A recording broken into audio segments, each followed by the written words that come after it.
Assalamualaikum warahmatullahi wabarakatuh. Selamat pagi, salam sejahtera untuk kita semua. Perkenalkan, saya Gusman Santika, peserta pelatihan dasar CPNS Gelombang 1, Angkatan 2, Kelompok 3. Pada kesempatan kali ini, izinkan saya untuk menjelaskan terkait tugas saya terkait penetapan core isu dan gagasan kreatif. Berdasarkan tugas sebelumnya, terdapat 6 isu yang berhasil untuk diidentifikasi terkait manajemen ASN dan smart ASN. Di antaranya adalah banyaknya dosen dengan jabatan asisten ahli di prodi, masih adanya pembelajaran daring pada beberapa mata kuliah, beban administratif yang masih cenderung tinggi, sistem informasi kepegawaian yang kurang terpadu, belum adanya panduan digital tentang MPKM, dan masih belum optimal penggunaan Office 365 di kampus. Selanjutnya, keenam isu ini akan dipilih menggunakan teknik tapisan isu. Terdapat dua teknik yang saya gunakan, yaitu teknik APKL dan teknik USG. APKL berdasarkan dari singkatan aktual, problematik, kekhalayakan, dan kelayakan. Pada teknik ini, ditetapkan rentang penilaian 1-5. Semakin tinggi skor menunjukkan bahwa isu tersebut sangat urgent dan sangat serius untuk segera diselesaikan. Dapat dilihat pada layar, dari hasil penyaringan ini didapatkan 3 isu yang memenuhi syarat, yang mana syarat dalam hal ini ditentukan dengan jumlah skor di atas 15, yakni isu masih adanya pembelajaran daring pada beberapa mata kuliah, isu belum adanya panduan digital tentang PPKM, dan isu masih belum optimal penggunaan Office 365 di kampus. Selanjutnya, dari hasil saringan tersebut, dilakukan teknik USG atau urgency, seriousness, dan growth, di mana pada indikator USG dinilai dari 1-5 dari tingkat terendah hingga yang tingkat tertinggi.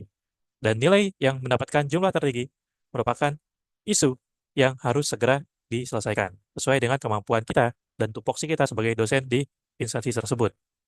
Berdasarkan teknik ini, berarti dapat disimpulkan bahwa belum adanya panduan digital tentang MPKM merupakan isu yang harus segera diselesaikan terlebih dahulu.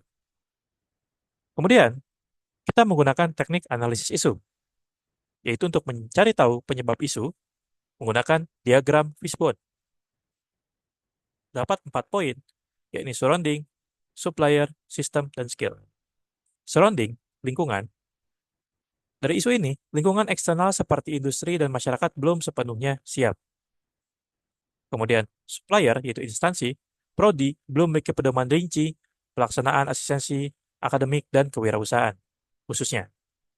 Lalu, terbatasnya SDM untuk mengembangkan pedoman khusus MPKM. Lalu dari segi sistem, tantangan dalam mengintegrasikan program ke dalam sistem pendidikan konvensional. Dan sistem pendidikan nasional masih dalam proses transisi sejauh ini. Lalu untuk segi skill, beban kerja yang tinggi dan prioritas lain seringkali menghambat tenaga pendidik dalam mengembangkan program inovatif ini. Akibatnya, belum adanya program pedoman khusus untuk program MPKM, khususnya pada asistensi mengajar dan kewirausahaan. Elemen asistensi mengajar dan kewirausahaan dipilih dikarenakan hal ini merupakan elemen yang paling sejalan dengan visi misi daripada program studi tempat saya bertugas.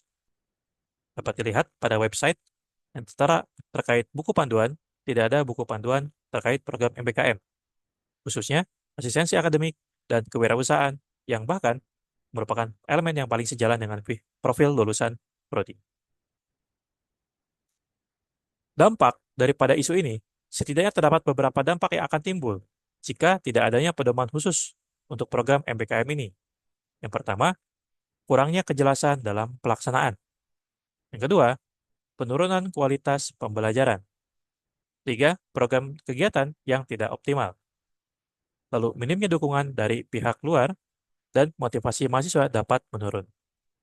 Pihak yang paling terdampak dari isu ini adalah mahasiswa, instansi, dan juga dosen. Lalu berikut adalah gagasan kreatif yang bisa saya ajukan, yaitu membuat panduan digital MPKM. Dalam hal ini, dipilih 2 elemen saja, yakni asistensi mengajar dan kewirausahaan, karena merupakan program yang paling sesuai dengan profil lulusan program studi.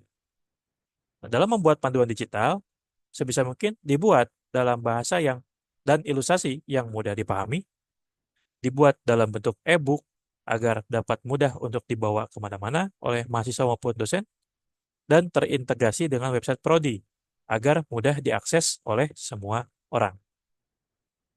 Sejauh ini, terkait draft-draft MPKM, ada namun belum tersatu padu menjadi suatu kesatuan panduan digital. Sehingga, menurut saya, ketika membuat panduan digital merupakan gagasan yang cukup solutif dan dapat saya lakukan sebagai sesuai dengan tupoksi saya sebagai dosen di program studi tersebut.